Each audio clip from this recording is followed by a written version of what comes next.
Let's talk about water, that essential element that sustains all life on our planet. It covers the majority of our world and it plays a vital role in our daily existence. It gives us life, adventure, and fun, from the simple joy of splashing in a puddle to the thrill of surfing a massive wave. Water is a source of recreation, relaxation, and countless cherished memories. But it also demands respect. This powerful force of nature can quickly turn from a source of pleasure into a serious threat if we underestimate its potential dangers. Every year, hundreds of thousands lose their lives to drowning, a stark reminder of the ever-present risks associated with water. These aren't just numbers, they represent real people, with families and friends who are left to grieve their loss. It's one of the leading causes of accidental death worldwide, a tragic statistic that underscores the urgent need for greater awareness and preventative measures.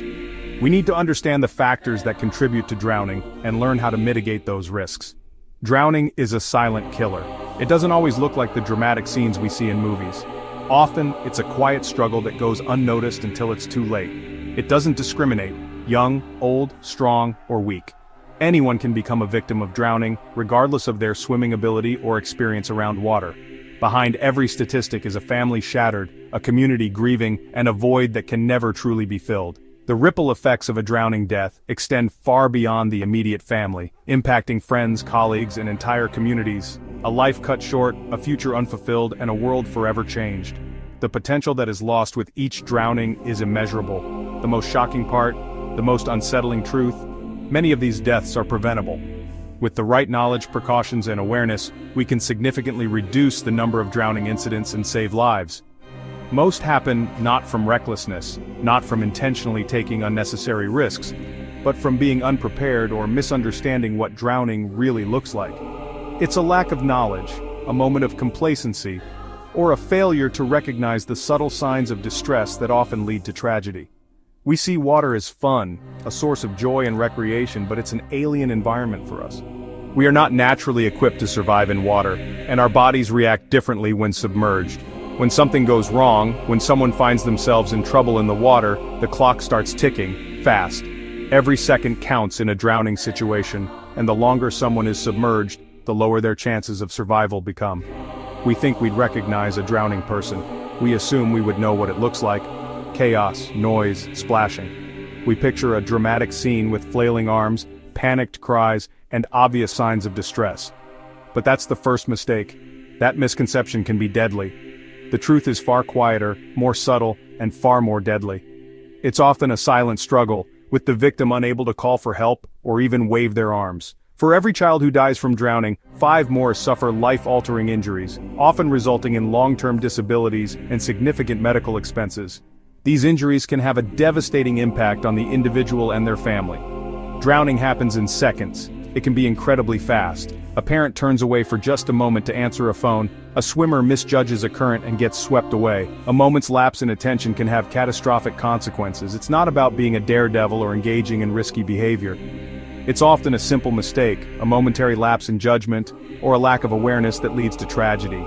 Understanding the real nature of drowning, recognizing the subtle signs of distress, and knowing how to respond are your first line of defense. It's a survival skill, as vital as knowing how to build a fire or find clean water in a wilderness situation. It's a skill that can save your life or the life of someone you love. This isn't about scaring you away from water. We don't want to instill fear. It's about empowering you to enjoy it safely, responsibly, and with confidence. With knowledge, you become a guardian, someone who can spot danger others miss, someone who can react quickly and effectively in an emergency. When you're out there near the water, you are the first responder, the first line of defense against drowning. Your awareness, your vigilance, and your knowledge could be the difference between a good day filled with laughter and joy and an unspeakable tragedy. Let's get into it. Let's learn how to stay safe and protect those around us. Let's bust the biggest myth. Drowning isn't loud or dramatic like in the movies. Hollywood shows yelling, splashing, waving for help. But real drowning is almost always silent. If you're waiting for screams, you'll wait too long. A drowning person can't call for help. Their body is fighting just to breathe, no spare breath for shouting. Forget the dramatic wave, their arms instinctively press down on the water, not up. It looks like they're climbing an invisible ladder, not signaling for help. It's subtle, repetitive, and easy to miss. This myth is dangerous. It trains us to look for the wrong signs. Real drowning is quiet, fast, and deadly. Knowing this could save a life. Don't trust the Hollywood version. So what does real drowning look like? Experts call it the instinctive drowning response. The person is upright, not kicking, making no forward progress. Their head is tilted back, mouth at water level, gasping for air. Their eyes may be glassy, unfocused, or tightly shut in panic. They won't respond if you call their name, they can't. Their arms pressed down on the water, trying to lift themselves for a breath. No waving, no calling out, just a desperate, involuntary struggle. The silence is haunting, no cries, no thrashing. In a crowded pool, a drowning child can slip away unnoticed. To the untrained eye, it might look like play, but it's a silent, deadly battle. This response lasts less than a minute before submersion.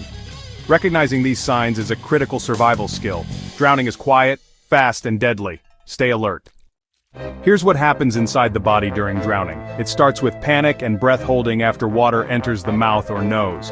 The urge to breathe becomes overwhelming, controlled by the brainstem, not willpower. If the mouth is underwater, the person inhales water instead of air. Water hitting the throat triggers a laryngospasm. The airway slams shut. Some suffocate without much water in the lungs. For most, the spasm relaxes and water floods in. The lungs can't exchange oxygen, air sacs collapse. The body is starved of oxygen, the heart struggles, and the brain shuts down. Loss of consciousness and cardiac arrest follow in minutes. It's a rapid, catastrophic shutdown. Every second counts in a rescue. Drowning is not peaceful, it's a violent internal struggle. Act fast. The allure of open water can be strong, but beneath the surface, hidden dangers lurk. In cold water, another danger strikes. Cold shock response. It's an immediate and intense physiological reaction. Entering water below 15 degrees Celsius, 60 degrees Fahrenheit, triggers an involuntary gasp, a sudden, uncontrollable intake of breath. And if your head's under, that gasp means you inhale water instantly. This can lead to choking and panic, making the situation even more perilous. Even above water, cold shock causes uncontrollable hyperventilation, a rapid and shallow breathing pattern that's difficult to manage. This, coupled with the sudden immersion, leads to intense panic. Your body reacts drastically, blood vessels constrict, heart rate spikes, a surge of adrenaline courses through your veins. This is dangerous for anyone, but potentially deadly for those with pre-existing heart conditions. The sudden strain can trigger a cardiac event. The first minute is critical. It's when the cold shock response is at its peak. During this time, fight the overwhelming urge to panic. Focus on what you can control. Float on your back, keep your airway clear of the water, and focus intently on steadying your breath. Slow, deep breaths are key. The intense gasping and hyperventilation typically subsides after about a minute. Then comes cold incapacitation, a gradual loss of muscle function. Your muscles go numb, your coordination fails, and your ability to move effectively diminishes rapidly. This can affect anyone. Even strong swimmers can quickly find themselves unable to save themselves. A life jacket is absolutely essential in cold water. It's not just a suggestion, it's a lifeline. It keeps you afloat and buys you precious time when your body simply can't. Cold shock is a silent killer. It can incapacitate even experienced individuals. Always respect the cold and understand its potential dangers. Don't fight the water's initial shock. Work with it, conserve your energy, and wait patiently until the initial shock passes. Survive the first minute and you buy yourself valuable time to assess the situation and plan your next move. Always, without exception, wear a properly fitted life jacket in cold or open water environments. It's your single best defense against the dangers of cold water immersion. Stay informed, stay prepared, and respect the power of cold water. Hollywood shows drowning as chaos, screaming, splashing, dramatic rescues. In reality, it's silent and invisible. Imagine a busy pool. A child slips off a float, struggles quietly, arms pressing down, head bobbing. No screams, no waving. Just a silent fight for air. Parents are nearby, but no one notices. In movies, the drama is loud and obvious. In real life, it's hidden in plain sight. The rescue isn't guaranteed. It depends on someone spotting subtle signs. Hollywood myths make us look for the wrong things. Real drowning is passive, quiet, and easy to miss. Don't wait for chaos. Look for the silence. The difference between fiction and reality is life and death. Retrain your instincts. Watch for the quiet struggle, not the noise. The real danger is invisible. Stay vigilant. Save a life. How do you spot drowning? Active observation is key. Look for a low head, mouth at water level, or head tilted back. Major red flags. Is the person vertical, not moving forward, legs not kicking? That's danger. Arms pressing down on the water, not swimming, another sign. Listen for silence, no shouting, just gasping or nothing at all. If you see these signs, act immediately. Shout a direct question. Are you all right? Someone okay will respond, a drowning person can't. Don't fear a false alarm, better safe than sorry. A missed sign is a lifetime of regret. Always act if you're unsure. Your vigilance is the best protection. Be the guardian. When it comes to water safety, the best approach is always prevention. It's about creating an environment where accidents are far less likely to happen in the first place. Think of it as building a fortress of safety around yourself and your loved ones. One of the most fundamental rules: never swim alone. Always use the buddy system. Having someone else present can make all the difference in an emergency. A buddy can call for help, offer assistance, or simply provide a watchful eye. In groups, especially when children are involved, designate a water watcher. This person's sole responsibility is to maintain constant, focused attention on the water. No distractions, just watching. Put down your phone, pause the conversation, and actively observe the swimmers. Learning to swim is a crucial life skill. Formal swimming lessons save lives, and they're not just for kids. Adults can benefit immensely from learning proper techniques and water safety skills. Know your limits, especially when swimming in open water environments like oceans, lakes, or rivers. Unexpected currents and cold temperatures can quickly overwhelm even the strongest swimmers. Be aware of the conditions and prepared for the challenges they present. Stay sober when you're near or in the water.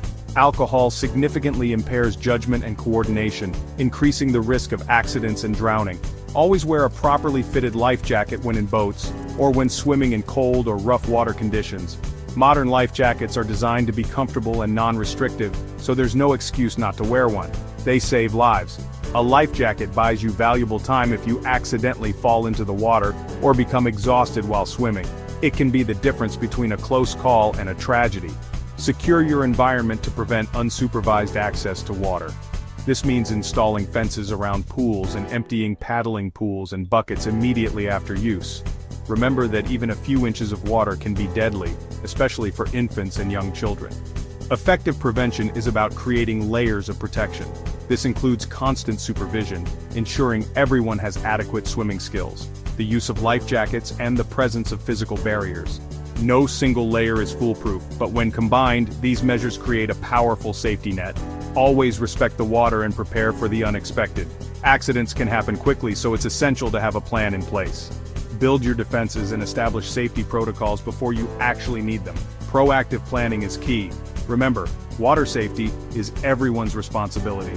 Take decisive action to prevent tragedy before it has a chance to occur. Protect not only yourself, but also those around you. Be vigilant and ready to assist others in need. Ultimately, prevention saves lives.